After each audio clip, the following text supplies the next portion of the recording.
মুহূৰ্তত মোৰ সৈতে জুবিন গাৰ্গ আছে আৰু এক নতুন ৰূপত দেখা গৈছে জুবিন গাৰ্গক। কি আচলতে যিটো পিন্ধিছে কি হয় এইটো এচি পেণ্ট নেকি?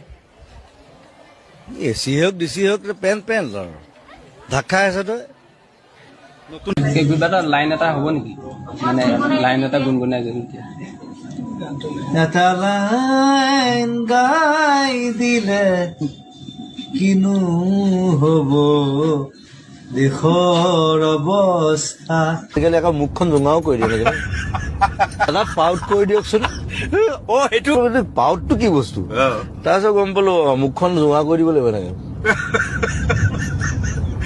সেইদিনা আৰু জমনি এটা হ'ল, ইয়াত সকলোৱে জানে পোকৰ ধোৱা চিষ্টেম নাই। মই কি কৰিলো পাকঘৰৰ পৰা মানে পোকৰ ধুবৰ কাৰণে গিলাচ এটা লৈ গলো। মই নাচালো প্লাষ্টিকৰ গিলাচ, বোলো পোকৰ ধুবলৈ কিবা এটা লাগিব তাত। গিলাচটো লৈ গলো পোকৰ ধুইছো, তাৰপিছত দেখিছো কিবা